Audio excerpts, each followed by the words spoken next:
experience and accessibility. It is my pleasure to welcome you to our program this evening and to introduce our program partner, Maite Gomez-Rejóh, and our featured restaurant partner, Mei Xiang of Wonder Kitchen and Wonder Garden Farm. I figure we could start off, we'll just tell you a little bit about the program, and then we'll jump into our featured artwork, and then I will turn it over to Maite and to Mei. Taste of Art is a free public program that combines mini art history lessons with live cooking demonstrations. The program spotlights local Southside restaurants to celebrate and build awareness of the community's eclectic, historic, and diverse urban culture. Each workshop pairs a work of art from Lehigh University Art Gallery's collection with a related recipe from the featured restaurant to highlight the diverse cultures and voices that make up Bethlehem's Southside community. This program is brought through support from the Institute of Museum and Library Services, or IMLS, their American Rescue Plan. If you haven't picked up your Taste of Art recipe kit yet, there are a limited number of free kits available for pickup at the LUAG Main Gallery inside Zollner Arts Center and at Wonder Kitchen, which is at 102 East 4th Street, which is at the corner of 4th and Adams Street in Southside Bethlehem. If you would like us to put a kit aside for you, please feel free to email our general LUAG email, which is luag@lehigh.edu. And you can just let us know when you're going to pick it up and we'll put it aside for you. So as part of this grant-funded program, participants in Taste of Art are eligible to win gift certificates to local Southside restaurants. So if you make this recipe this evening, or if you've done so in the past, please make sure you tag us at LU Art Galleries, which is on your little recipe card in your kit, and like our account. And after your participation in the program, when you try out the recipes, we'll pick 2 winners from today's program if you share your picture and tag us to receive a gift certificate from Wonder Kitchen. And just so you know, today's program is recorded, so feel free to participate in the conversation at any time by unmuting yourself to ask questions, or feel free to place a comment or question in the chat box and we'll get to it as soon as we can. And it's now my pleasure to introduce you all to the featured artwork and exhibition for today's program. And maybe we can talk a little bit about the art galleries first. So if you've never heard of us before, we're Lehigh University Art Galleries. We are a free museum located on Lehigh University's campus in Southside Bethlehem. Our collection numbers nearly 20,000 works of art from diverse time periods and cultures. Our gallery network spans 7 galleries on 3 of Lehigh's campuses, 2 art study centers, a LUAG reading room, which serves as a reference library, and we also maintain our collection of over 50 outdoor sculptures on campus. Our mission statement is that we advance critical thinking, cultural understanding, and well-being for campus and community through transformative experiences with art, which is part of what today is. You are participating in one of our favorite programs that helps us to bring art and food to our patronage. So thank you for joining us. We also have a great website. It's luag.org, which has a lot of information about visiting, upcoming exhibitions and programs. You can kind of see the tabs along the top there. There's some information about our collection, about upcoming exhibits. And during the semester, we run a lot of programming, not just Taste of Art. So I hope you'll be able to join us. And this is the exhibition and artwork that we're going to be focusing on today. This is the last week that Gateway to Himalayan Art will be on view at Lehigh University Art Galleries. We have been so fortunate to have this exhibition visiting us this semester from the Rubin Museum of Art in New York City. Gateway to Himalayan Art introduces the main forms, concepts, meanings, and traditions of Himalayan art with objects from the collection of the Rubin Museum in New York. The Himalayan region, as defined by the Rubin Museum and by this project, encompasses parts of present-day China, Nepal, Bhutan, and Mongolia. This exhibition invites you to explore these diverse cultural spheres through exemplary objects presented in 3 sections. The first being symbols and meanings, the second materials and technologies, and the third and final section of the exhibition is living practices. So helping to understand how these objects are used in present day.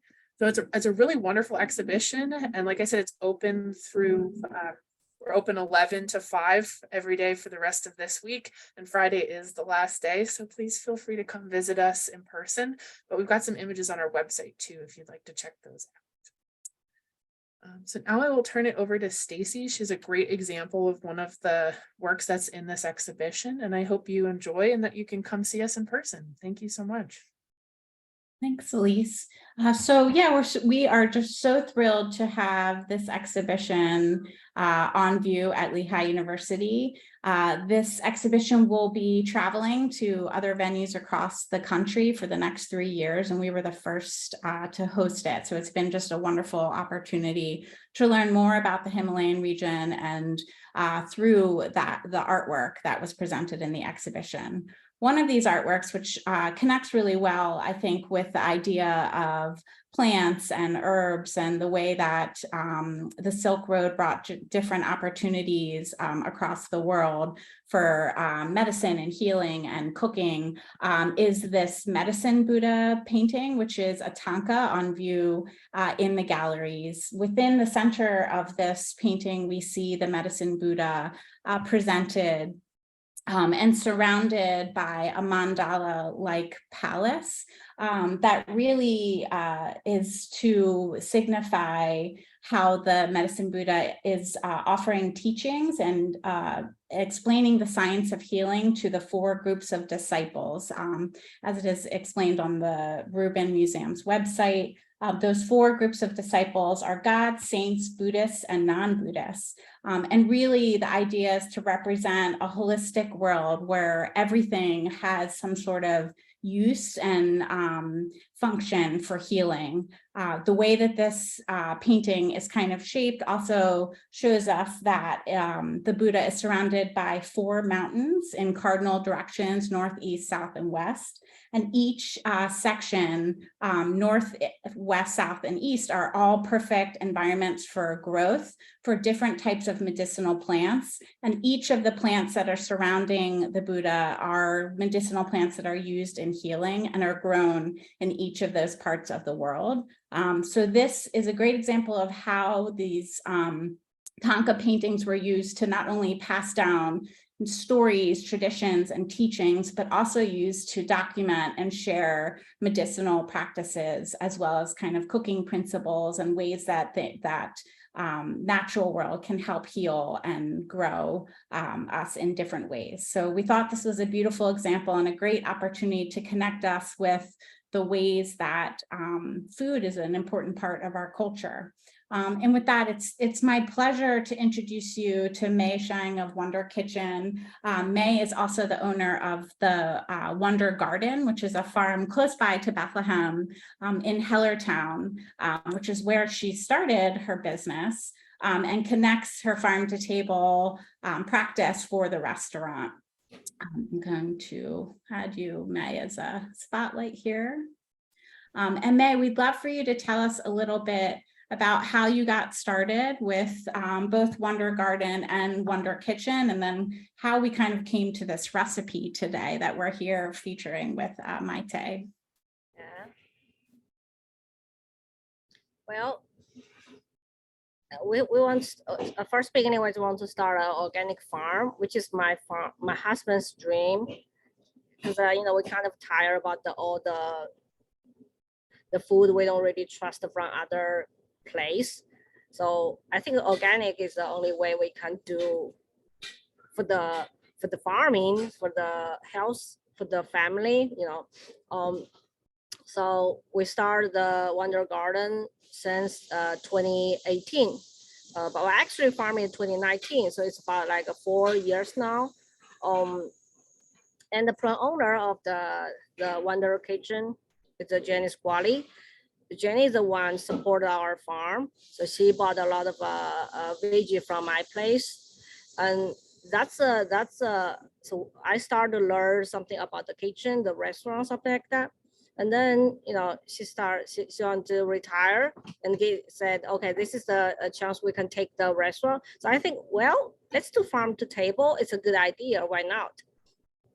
And we can support the farm, and we can bring the veggies from the farm to to make a good dishes to people. I think this is what we started. So the idea of health and healing from growing your own vegetables and fruit is a really wonderful thing. How did you end up in this area in Bethlehem and Hellertown? Well, this is not I choose the location. It's the field choose me, because it took me about 2 years to find the proper land, because you want to do organic, you will need the clear history about the soil, the land. So, you know, we spent a lot of time to search around this area. Finally, we found it at Hellertown. This is a very good farm. The soil is good. I have very clean history. There's no pesticide, you know. So it's very easy. The first year I got the organic certification. So I think this is the place choose me to stay here. That's beautiful. It was meant to be. And in terms of how you have kind of built the restaurant as a kind of an extension of the farm, what's unique about Wonder Kitchen? And we talked a little bit about when we met, you had mentioned what makes it different than most farm to table restaurants that people might find. Yeah, because I think people here think farm to table is a very fancy stuff, but we try to explain to people farm to table is daily. It's every single meal you can do farm to table. So we try to bring as much as possible veggie. Like this season, we have asparagus, we have a spring towel, we'll bring it here. In the summertime, we have more tomato, we have more like fruit, watermelon. So don't eat the watermelon in the winter time. It's not local, it's not seasonal. So we try to, you know, bring this idea to people. Farm to table is simple, it's easy, and it's healthy. Absolutely. So do you change your menu based on seasonal vegetables, and are you planning to do that? Yeah, kind of, because you know, like this winter time is kind of like cold. So the whole winter time, if you really just do the local, you can only choose the root veggie.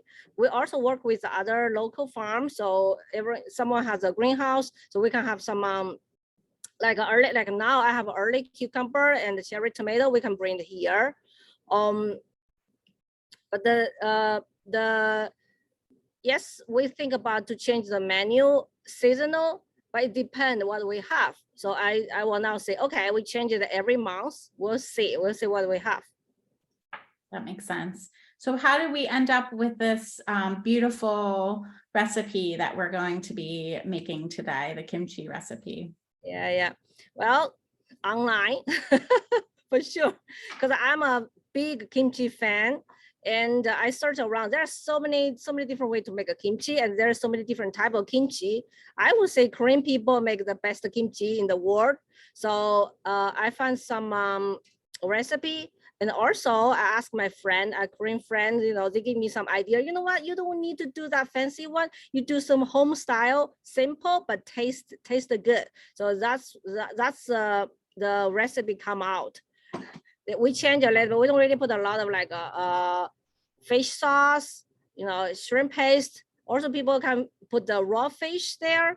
But we just try to, you know, simple, as I said, simple recipe. Also, we try to keep it vegan and you know, vegan friendly. The people so don't have to worry about that.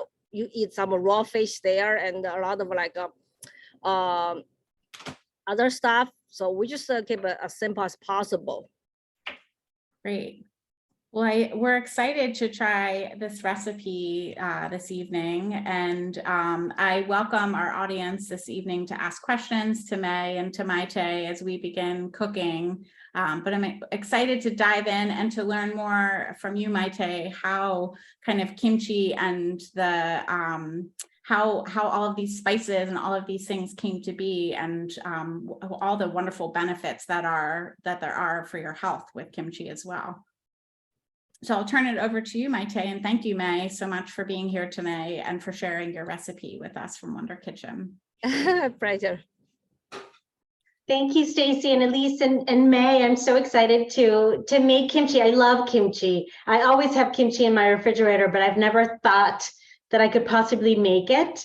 So I'm very excited. But before we jump in, you know, like Stacy said, I want to, you know, talk a little bit about these spices that we're using. And when I when we always start these classes with some sort of drink, and the drink that I thought we'd make is a golden milk, which is an ancient, Indian medicinal beverage that has ginger and nutmeg and cinnamon and turmeric. So all of these spices that have so many medicinal properties, which tie really well to the Buddhist image that Stacy just showed, and that have been around, are native to Southeast Asia and have been such an important part of the culture and the medicine, in those cultures.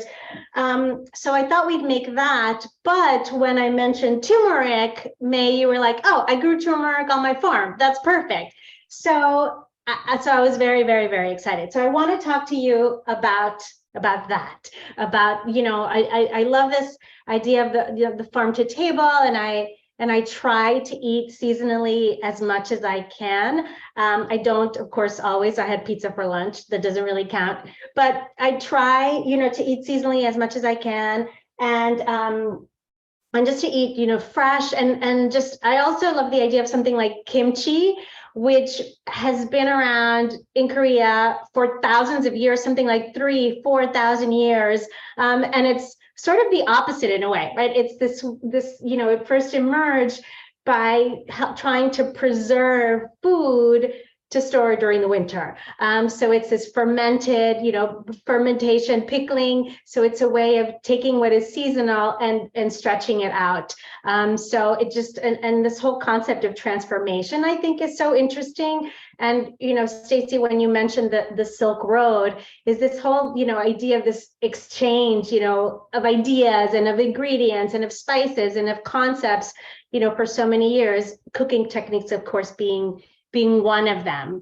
But I want to tell us about, and then I want to get into kimchi, and I want to share more about the Silk Road, but I have a little baby turmeric, and then the spice. So you could see, look, I have never purchased the turmeric before. So it looks almost exactly like ginger, right? It's the same thing. It's the rhizome. And when you cut a little piece, it smells so sharp. I mean, it's so pungent. It's incredible. So what do you use this for, May, in your farm, in your restaurant? The turmeric. The turmeric. Yeah, turmeric we use them a lot. Like my farm, I make a turmeric beer. Oh. Yeah, turmeric. You know what? Turmeric, they have a lot of different kind of color. The one you use is yellow, and my favorite one is red. And there, the best one is the white. You know why? Because when you use that, the color goes everywhere, but the white one has a very strong flavor. And no, you don't have to worry about the color. That's so interesting. I had no idea that there were the turmeric. I thought it was all yellow. I thought it was all this color. But I will use the one like orange red one to make my turmeric beer. So it tastes very good, and the color also very pretty. Oh wow! So does the beer have this sort of sharp, taste? Yeah, taste it. Yeah. For the restaurant, we also use a lot of turmeric for a lot of dishes to either make a color, or also make it the taste, like get them a rich flavor, something like that. Yeah, it's such an interesting flavor, and it has so many properties. I mean, I have a list of the properties, so native to Southeast Asia, but I'm just gonna, read about this because I don't want to miss anything. It's good for heart disease. It has anti-inflammatory properties. It has been cultivated for about 4,500 years, and it's one of these ingredients that made its way across the world with the Silk Road. But there was a pot discovered in New Delhi not too long ago that has residues of turmeric, ginger, and garlic that date back to about 2,500 BC. So it's just sort of amazing. So here's what inhaling the fumes of burning turmeric was said to alleviate congestion. Mm-hmm. Turmeric juice, or maybe turmeric beer as well, healed wounds and bruises. Turmeric paste applied to all sorts of skin, conditions from smallpox to chickenpox to shingles, and Ayurvedic literature, which is this golden milk, is part of this Ayurvedic medicine, to sort of healing the body. They have in this medicine over 100 different ways, different terms for turmeric and different sort of things that it cures.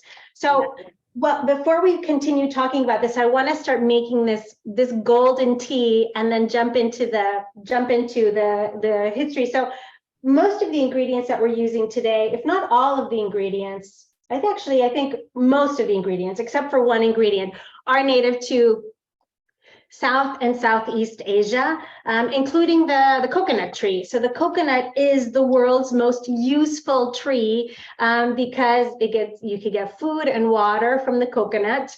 The coconut itself is used as a drinking vessel. You could use the fibers to make roofing, to make baskets, the wood to make houses. Basically, it's a tree that you can use for everything. So this coconut, this golden milk. So I was reading about it, and it's this, I mean, turmeric has become trendy now, and this golden milk, but for Indians, sometimes it's like, oh, like this is like what I have when I was sick when I was a kid. So it doesn't have that, property. So I have 1 can of coconut cream. So I'm just going to put this in, I'm just going to heat this up in this pot. And then we'll jump into the kimchi. So I have my coconut cream. So what you saw that it was very, very thick. And then I have, coconut milk, which is, you could see the liquid there. It's basically the coconut pulp that's mixed with water. The coconut cream is just the top of that. It's, super, super healthy.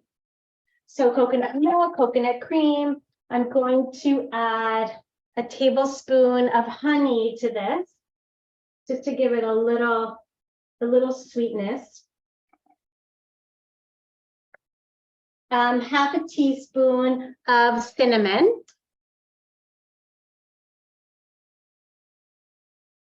One teaspoon of ground turmeric.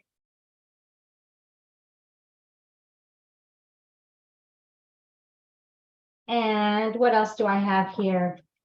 And then I'm going to add a piece of ginger, a 3-inch piece of ginger. So I'm just going to peel this and add a little bit of salt and pepper to this, and then just let it simmer for about 5 minutes. And this is something, it's delicious. Like I said, it's healthy, it's medicinal, and it can be just consumed warm as is. You could drink it over ice. And what I thought today, we always start with like a mocktail and a cocktail. I came across this recipe that I adapted for coconut milk with absinthe and whiskey. So if there's time, I will make this cocktail at the end. So I just have my piece of ginger, which is also used for, to treat congestion, all sorts of different ailments. I'm just going to thinly slice it, if you could see that, and then just throw it in there. And this is so interesting. So this is this Indian, used in this traditionally Indian medicinal beverage, but we also see it in the Korean kimchi. Actually, I'm just going to put it in there, and I'm going to lower the heat as soon as it comes to simmer. I'm going to lower the heat. I'm actually I want to show you what this looks like, because it's really, really, it's so pretty. I'm just going to flip my camera over so that you could see.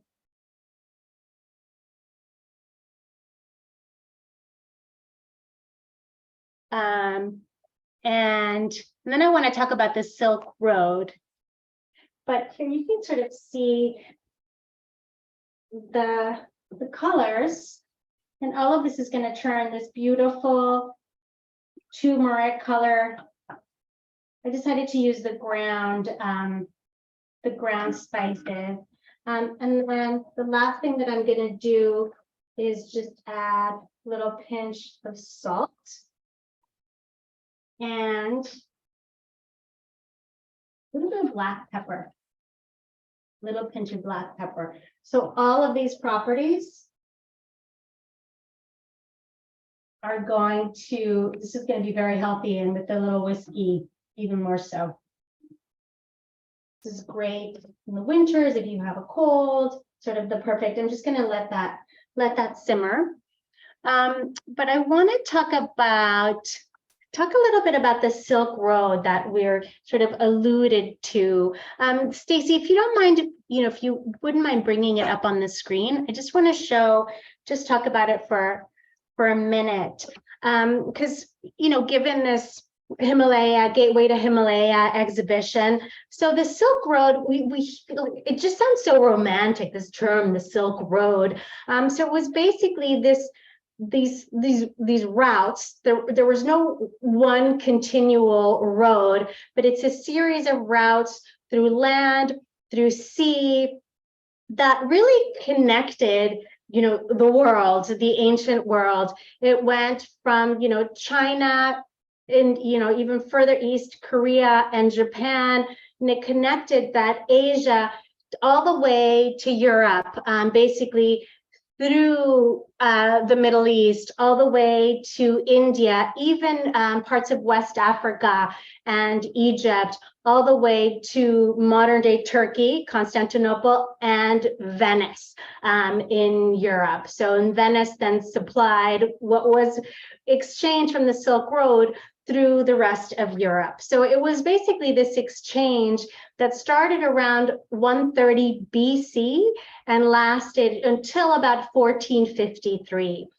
So it was over 1,000 years of this just exchange of ideas, religions, philosophies, science, technology, basically, everything that really transformed the thinking of the world, not to mention the food. Of course, silk was one of the main things that left China. Paper, gunpowder, which changed wars in Europe, and we're still reeling from the gunpowder, in modern day. But spices, all of the spices that I just put in this golden milk, the cinnamon, the ginger, the turmeric, the coconut, everything was really exchanged and just creating, wealth. But this road, and like I said, it wasn't a continuous road, and it wasn't regulated by any particular government. So the roads were not great. There were a lot of robbers along the way. The roads, again, were not great. So oftentimes people would travel in caravans. So they would have, camels or other animals, and they would travel together. And along the way, in different parts of the world, there were inns that emerged to house these, travelers. And cities emerged around the world. So you can actually remove this. I just wanted to show this, but you can, Stacey, if you want to remove that. Thank you. So cities emerged, throughout these roads. And of course, there were people from all over the world going back and forth. So these cities that emerged were multicultural cities. So it was just this incredible, exchange that happened for this time period for, over 1,000 years. There's this really great, I wanted to share this quote from Herodotus, the ancient Greek historian, from his histories. He wrote this book, Histories, in 430 BC. He was writing about the speed of the routes in Persia specifically. He was specifically focusing on Persia, and he wrote, "There's nothing in the world that travels faster than these Persian couriers. Neither snow, nor rain, no heat, nor darkness of light prevents these couriers from completing their designated stages with utmost speed." This is today taken from the United States Postal Service. So he's referring to these different areas along the routes in Persia where travelers, traders would arrive to a certain spot and switch horses. It's sort of like the original Pony Express. They would switch horses and, you know, they would get to another, you know, period, to another station. Also incredible markets emerged selling all of these goods. You know, things like ginger, which we have in the golden milk, but also we're going to put some ginger in the kimchi. At a certain point, ginger dates back about 5,000 years. It's first documented in Southeast Asia, in China, in India. But in the 14th century, which is right smack, you know, towards the end, about 100 years before the end of the Silk Road, 1 pound of ginger cost as much as 1 sheep. And, you know, even, you know, in the late 15th, early 16th century in Europe, it was, you know, used to ward off the plague. The plague is also the Black Death, is one of those things that also made its way to Europe, you know, along the Silk Road. But among the upper classes, it was so popular. Dry ginger was so popular that it was kept on the table with salt and pepper. So we're using it again in our, I'm going to lower this heat again, in our golden milk and also in our kimchi. But I love this idea of this exchange, and of course it changed, you know, art. You know, in the modern day Pakistan, the Gandhara, you know, sculptures, it changed sculpture traditions. It really changed everything, which is, you know, so fascinating to me, so fascinating. And there's one style, I know that we need to transition to the kimchi, but there's one ingredient in the kimchi which also ties directly in with this, is this Himalayan sea salt. So it's this pink salt. It gets its pinkish hue from small traces of iron. And it is said that it was first discovered because horses in modern day, in the Himalayas, modern day Pakistan, were licking the side of this mountain, and they figured out that they were licking salt. So it is thought to be the purest salt, this Himalayan salt.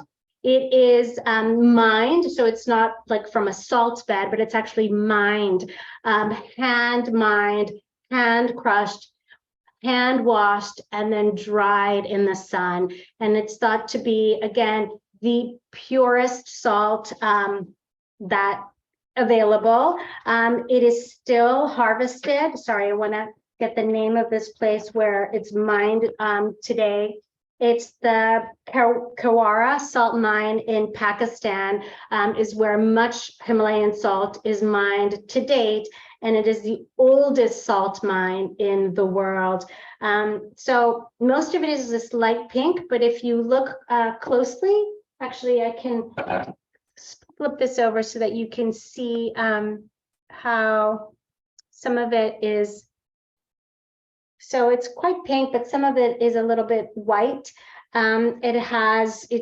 It's can be found, most of it is in Pakistan, but it balances electrolytes, it eliminates toxins, it increases circulation. So it is the perfect salt. And what I did yesterday is I got some Napa cabbage for my kimchi, which I'm excited about. Napa cabbage, I have, you know, one cabbage here, which is a little bit different than the Napa cabbage that I got yesterday. For the kimchi, which is much more yellow. This one is very green for some reason.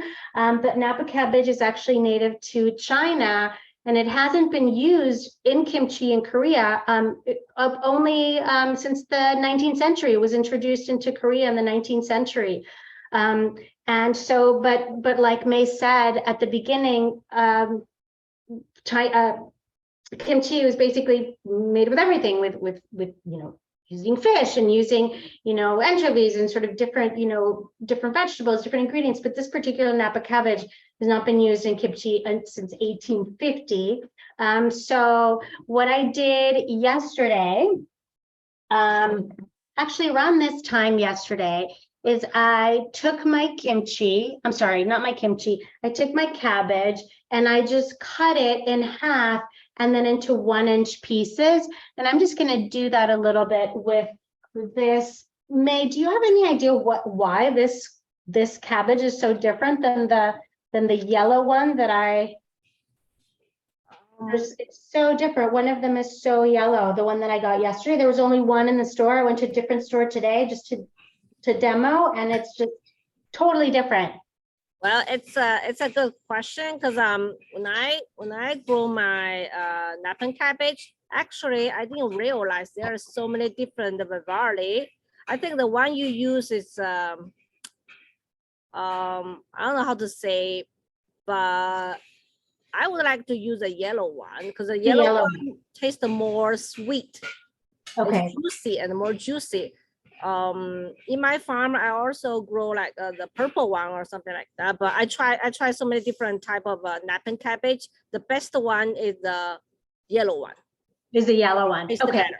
Yeah. Okay, perfect. Because that's what I have right here that I'm going to do. Okay. So, but I could use this for like to wrap things, like maybe I'll roast it or something. But what I did with this, and then I just cut it in 1-inch pieces, and then I put it in water with salt, with the Himalayan salt. So I basically covered them with water and the Himalayan salt. And this was one giant head of cabbage. So May, I'm gonna have you tell me or lead me in the next step of instructions. So Kim, Savoy cabbage an option? I guess that would be a question for May, if Savoy cabbage is an option. I was also wondering if bok choy was an option. Well, I never use bok choy. I feel like bok choy is too it's not that juicy, and when you salt in the salt water, the green part becomes so I don't know how to say that. It's not that tender. Okay. I don't know. I will not use that one. Bok choy. Okay. Yeah. What about Savoy cabbage? You can try, I guess. Okay. So here's what I have. So it's in water. So I've had this for about 24 hours, and this is not soft, but what should I do? What should I do next? Squeeze water. So should I just drain it and then squeeze it with my hands? Yeah. You don't have to squeeze very hard, but just squeeze the water out, because when you ferment it, you start fermentation, more water will come out. Okay. So maybe I'm going to move this. I'm going to move this over to my kitchen area over here. So let's see. Okay. So does that, okay. So here's my,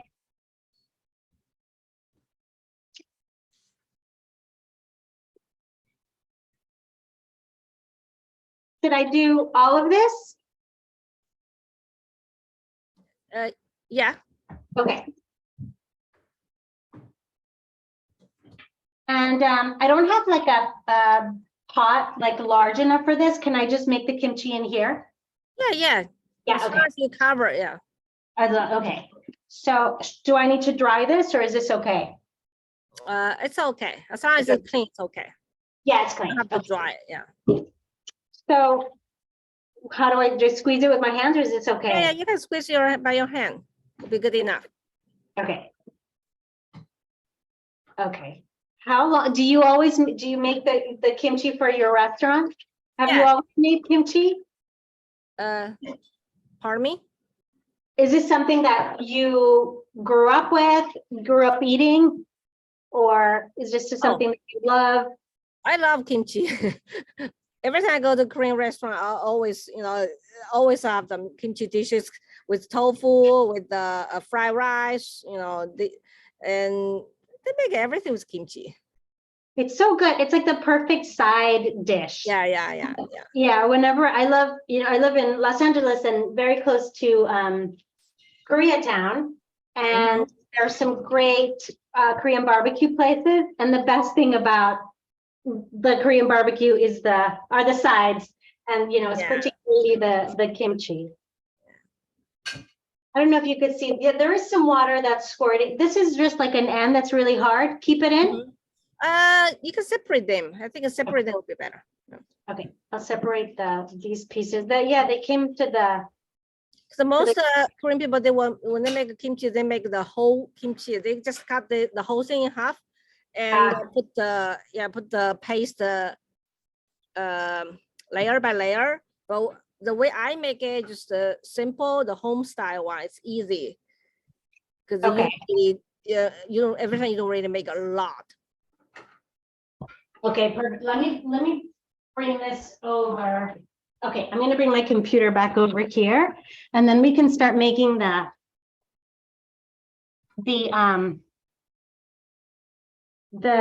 mix.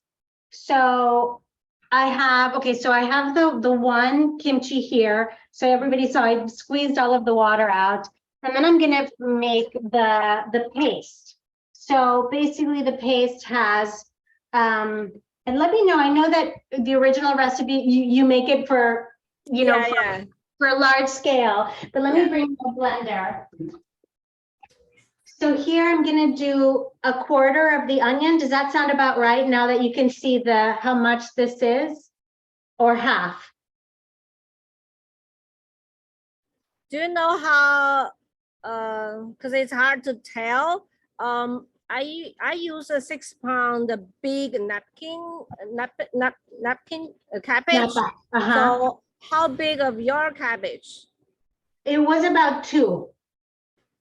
It's about 2 pounds. Sorry? It's about the same size? About 2 pounds. The kimchi. 2 pounds, okay. Yeah, I mean the cabbage was about 2 pounds. Yeah, just divide it 3 from my recipe, I think. Okay, so I think it's like 1/4. Yeah. Okay, I'm just gonna do 1/4 cup of onion. Yeah, I'm just gonna do like 1/4. Okay. Yeah. Okay, 1/4 of that. We had a quick question for you. Do you have to put the cabbage in the fridge while it soaks, or can it sit outside? Oh, for me. Either of you, May, do you know, do you have to refrigerate the cabbage while it's soaking, or can you leave it out of the fridge? Hold on for a second. That's funny. I asked her the same question yesterday when I was preparing it, and she said that she always puts it in the fridge because her kitchen is hot, which is what I did. Okay. But I took it out of the refrigerator this morning because I needed the space. But my kitchen's not very hot. I think she's probably referring to her restaurant kitchen. So if you're making a home kitchen, I'm going to say that you could probably leave it out. I would, but we'll ask her. But that was the executive decision that I made. Sorry about that. No, that's fine. So no, you're multitasking. Thanks, Maggie. Yeah. So what's the question? So do you have to put the cabbage when it's soaking in the fridge, or can you leave it out? Well, you can leave out the room temperature, but usually I soak in the water for about 24 hours overnight. So I would say it's better put in the refrigerator. It's better. Yeah. Thank you. So I put it in the refrigerator last night, yesterday, but I took it out around maybe 11 today because I needed the space. But my kitchen's not very hot, so yeah. Okay. Yeah, it'll be okay. So I just put half of an onion and half of 1/4 onion, 1/4 apple, and I'm gonna add 1 clove of garlic. If you're a garlic lover, you can put more. Oh, okay. Yeah, you really like garlic. It's Okay. I do love garlic. I put that. I'll start with this just for the sake of time, because I don't have my whole garlic clove there. And then we have about a big piece of ginger. right? Mhm. So this is about what, 2 inches ginger? Should I just peel it and then stick it in there as well? You don't need to peel. You don't need to peel the ginger if it's clean. I will Oh, use really? the ginger skin together. Yeah.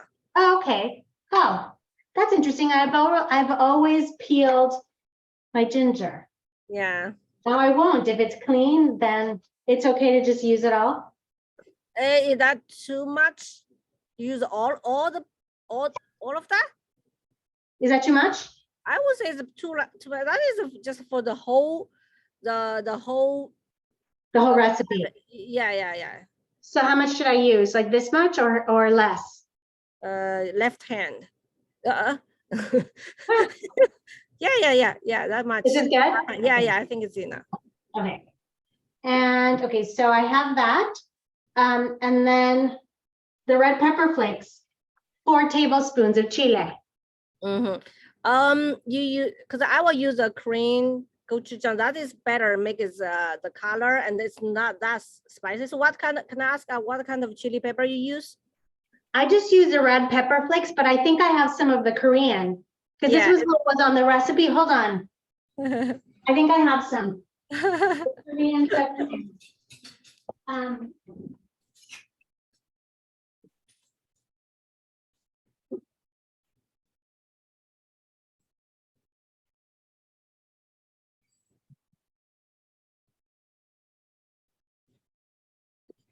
Like I said, I live very near Koreatown. Yeah. I think. Yeah. Use this? Okay. Yeah. Because I grow a lot of gochujang pepper. They have very pretty color and the flavor is not that strong. It's not that hot. Okay. I would say I will use that one to make kimchi. Use this one? Okay. Yeah. So how much should I use? Like the recipe says 4 tablespoons. Is that 4 tablespoons for the for not the whole thing, right? I put a lot. Yeah, for this. Is that 4 tablespoons a lot? Yeah, I will not put the chili put in the blender. I will blend everything and then put the chili just to mix with that. Yeah. And then add the chili. Okay. So right now, the recipe has Sprite. Yeah. What does that do? Does that help with the fermentation? No, that is just a help to easy to blend everything and also add a little bit of sugar in. Okay, perfect. You don't have to use that. You can just use a regular water and add a little bit the sugar will taste better. Oh, okay. Well, I have a little bit of Sprite. Like perfect. The teaspoon is Sprite's perfect. and then I have a little bit of rice flour and water. So do I mix the rice flour in the water? Yes, you use the flour with the water and then mix them very well and then heat it up. Oh, I need to heat it up. You mix first. Mix with cold water first and then heat it up. Make a porridge. Okay. So can I put it in the microwave? I will not do that. Yeah, okay. I don't know. I never put it in the microwave. I use very small. Yeah. Very small one. A little pot. Yeah. Okay. So it's so little. So I just mixed it really well right here with my fingers. There's hardly any. It was just like half a tablespoon of water. So let me show you. Does that look okay? Does it need more water, you think, or? This is right, but I would say is that the pot too big for that? So when you heat it up, will you have anything left? I don't know. That's what I worry about. Could you double? Because your pot is it's big. Could you put more rice flour and more water? Yeah, definitely. I'll do that. Yeah. So I'll just put more. Yeah, because I always cook the big amount, like the 6 pound napkin cabbage. So everything become so small. I don't think it's good for the use the big pot to make it. Okay. If you have a tiny one, yeah, it will be okay. Okay, I don't have anything smaller, but I'll get some more. But in the meantime, should I blend this? Yeah, blend it. Okay, I don't know if I have enough liquid. Should I add a little bit more Sprite? I Yeah, don't you can add a little bit more. You can add a little bit more. Yeah. Okay. Let me add a little bit. Just a little bit. May, we had a question about Sure. substitutes for rice flour. Is it possible to use cornstarch or tapioca starch or another kind of flour substitute? I never use cornstarch, but tapioca, yes, you can use that one. So so you just make a like a sticky porridge. So it's easy. So you can make a better paste. So it's easy to mix mix with the cabbage. Make sure that every single piece of cabbage gets some paste. Okay, perfect.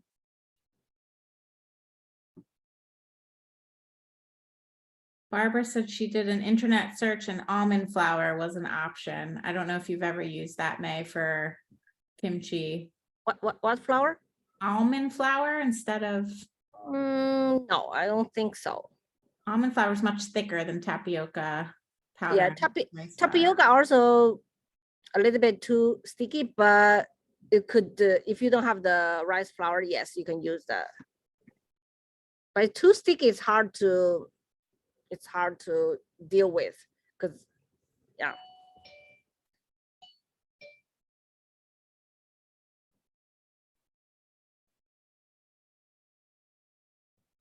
I feel like since there's not a lot, it's not like it's not really a paste. Is that a problem? Well, Here, let me it's hard to tell. see. Yeah. Let me flip it over, and then I have my I have some more rice flour that I can get going. Well, I just opened my recipe. I sent to you guys because I use 6 pounds. If you use 2 pound cabbage, I think you should put more apple. More apple. Okay. Yeah, a quarter is too less.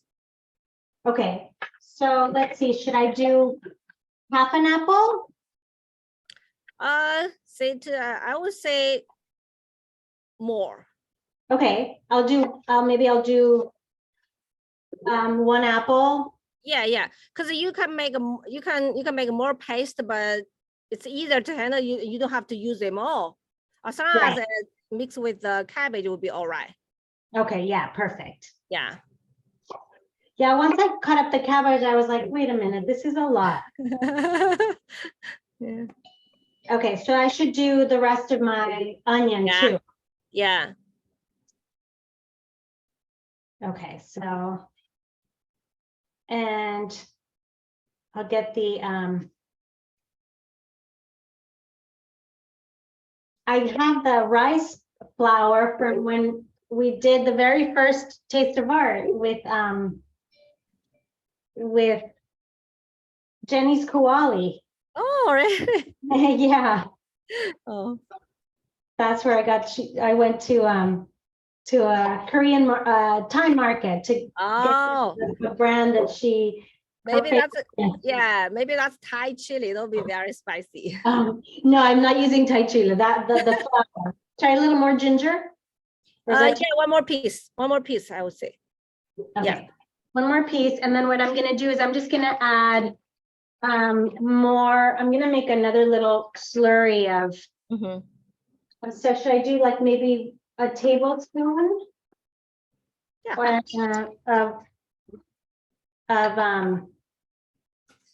let me see. I'm trying to figure out where to put it all because we're running out of short on time. Okay, so I'm gonna do like some water in here.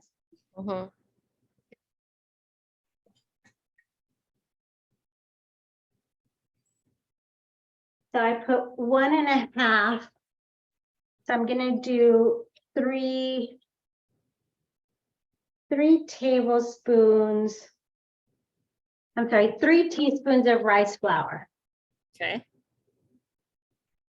I'm just multiplying the rest. So I need to mix it by hand first, right? Yeah. So there's 1.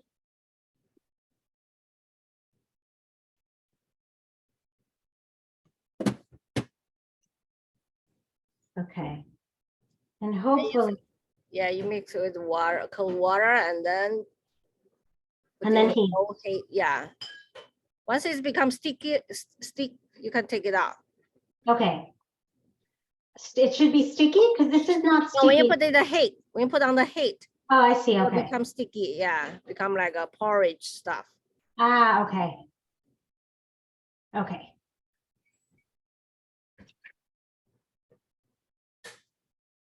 Okay, so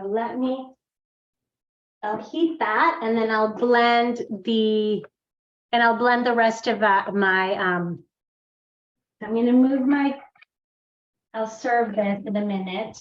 Let me heat this. And Just our low heat. yeah, and you have to keep stir it. Oh, I have to stir it. Okay. Yeah. Okay. Let me put this over here.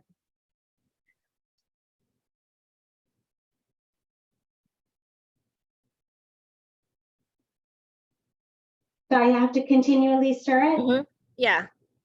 Okay. So I'm just gonna put it at a very low heat and I'm gonna blend my Mhm. this and then I'll come back to it real quick. Yeah. Put a little bit of more Sprite in there. Yeah, yeah. We'll keep an eye on it. Okay. Make sure it's not burned. Let me know.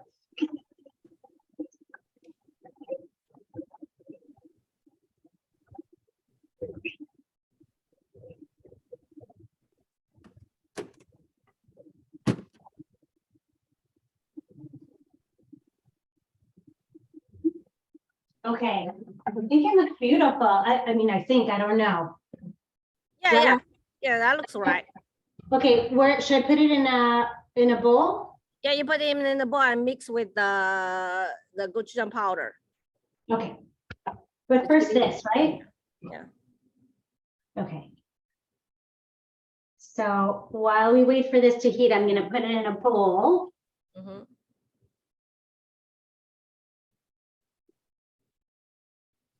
And does anybody have any questions? I hope it's not too liquidy, but I don't. Oh, it smells amazing. It smells really, really good. Okay. Oh, yeah, you're right. It's getting Yeah, yeah. sticky. Almost. Can you see? Oh, yeah, look at that. Yeah, almost. So like that's a question. If you can use a tapioca also can make it like this. Okay. Your cassava flour is also very sticky, maybe? Yeah. So you can Similar try. consistency. Yeah, I think that's it. Okay. Yeah. Great. And so let me show you, this is what it's supposed to look like? A little bit watery, but Yeah. I think it's all right. Okay. Okay, yeah. Look, maybe I put too much Sprite. And do I add the rice water first? The chili? Add the chili powder first. Add the gochujang chili powder first. So let's see. So how much? I would say quarter cup. Okay. Quarter cup. Yeah. That's about a quarter cup. Mhm. And then just mix it? Mix it, yeah. Yeah, it's a little watery. Mm. I think it'll be okay. Do you think it'll be Yeah. okay? Okay. But because of the camera, it's not red. Why it's not red? Yeah, it's not very red. Oh, The stuff that I have is not very red, okay. but I think it's still, it tastes good. It's not super spicy. Oh, yeah. I think that program we did was almost 3 years ago, Maite. Oh, maybe that's why. No, but that was the rice flour. The chile I've had, it's different, but maybe I've had it longer. I don't know. Maybe I should add more garlic or something, but should I Yeah. add the, Yeah, you can add you can put the porridge. this will thicken it maybe? Yeah, that was make it sticky. Oh, wow. Yeah. And it's still warm. Is that okay? It's okay. It's okay. It's warm. It's okay. Okay. Wow. It's interesting.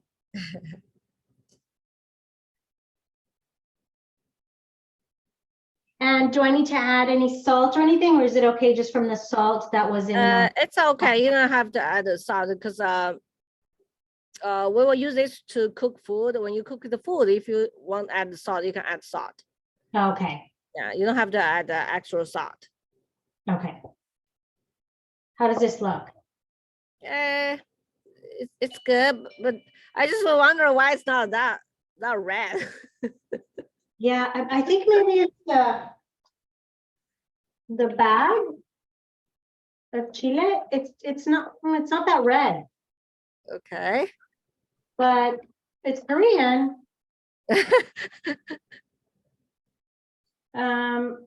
Yeah, red pepper powder. It's red pepper and salt. I don't know. Maybe it's just Okay. kind of pepper. It tastes good. Yeah. Okay. Yeah. Basically it's the paste is done, so you just mix with the cabbage and then. Yeah. Okay, here's the cabbage, and then just do you think I need all of it, or should I start maybe with? All of them, I would Oh. say. Yeah. And then what now? What do I do after I mix all of this? How long do Yeah. I? So you mix them and then you leave them outside like a room temperature for about 1 day. Okay. And the fermentation will start. And then you can put them in the fridge. So they can last over 2 months will be no problem. 2 months. Wow. In the refrigerator. Yeah, but the taste was different. You can taste it right now. But I will wait for it have some sour taste and then I will eat them. Okay. And then should I be, in the next, so how long do you think it'll be like kimchi? How long does it take to start fermenting? Yeah, as I said, that you leave them outside 1 day, the fermentation started. You can eat them in about a couple of days, Okay. 3-4 days, and then you can compare after 3 days, after one week. It's different. Wow. It's beautiful. It smells really, really good. Yeah. And yeah, it's amazing.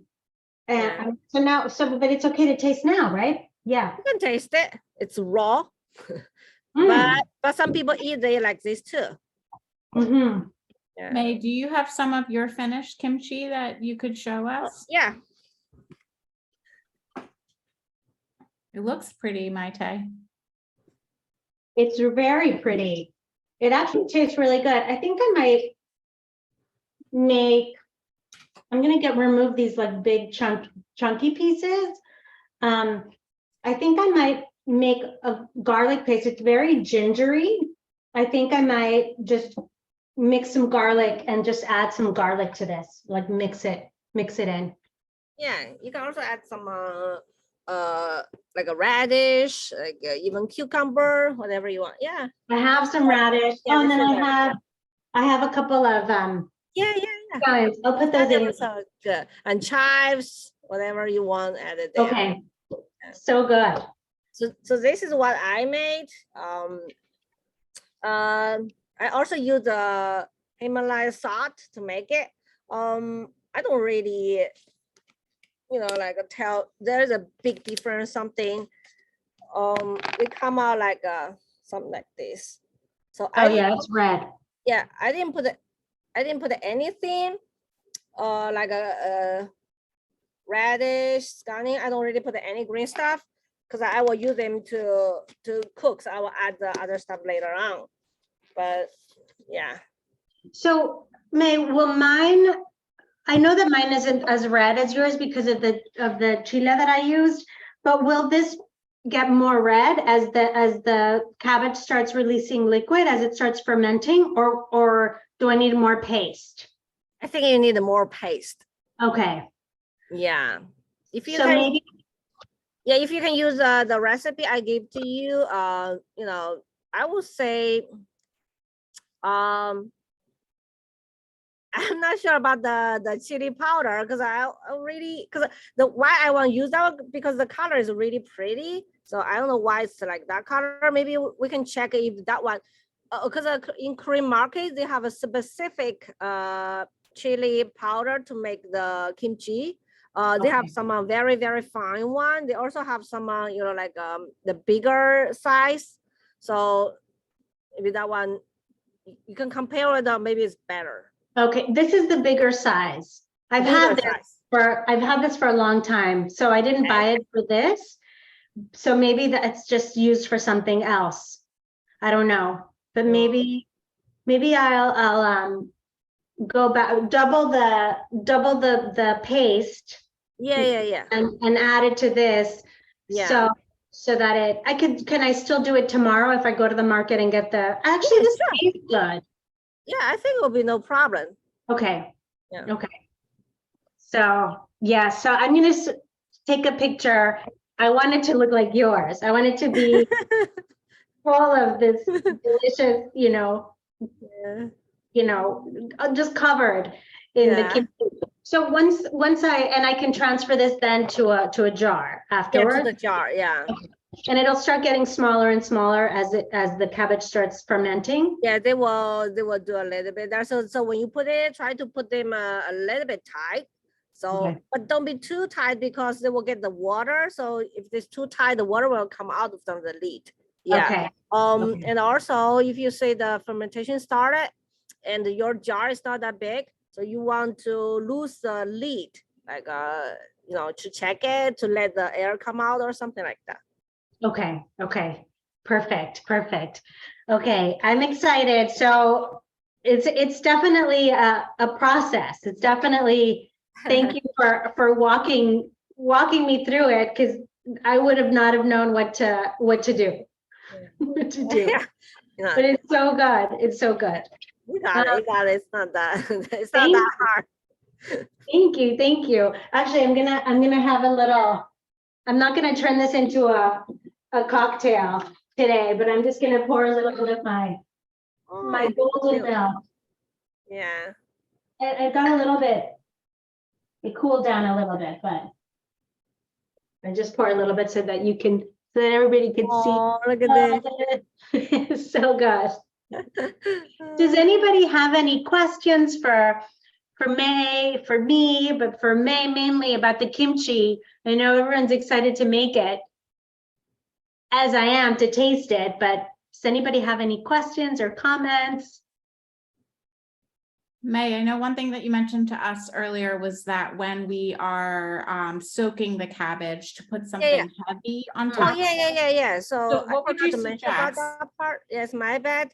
So when you soak in the salt water, because of the cabbage want to float, so you want to push everything under the salt water. So I will use some heavy stuff like any container without the water to put on the top. So push the cabbage under the salt water. What is that process of soaking the cabbage in advance? What does that do? Does it just soften it, or what? Why do we? They will make the taste. They will change a little bit texture about the cabbage, make it more. Sorry about that. I try to find the proper word. So it's not easy to break. So make it less water, but when you chew it, the texture will be better. Sorry. Okay, like softer. Yeah. Yeah, I try to find the word. And could you use I like a understand. towel to lay that on top or something to hold the cabbage down? But you would suggest like a container to do that? I would just put some heavy stuff, push them underneath. You know the old, go back to the old days, all the family, they will have big rocks. The rock that is for, put on the cabbage. So that make the cabbage on the water. We don't really use that like towel or something. A rock makes more Yeah, sense. find a big rock. That sounds good. And we had a question, it's kind of the same process as making sauerkraut? Is it Yeah. the same? Yeah, Yeah, similar, fermentation. great.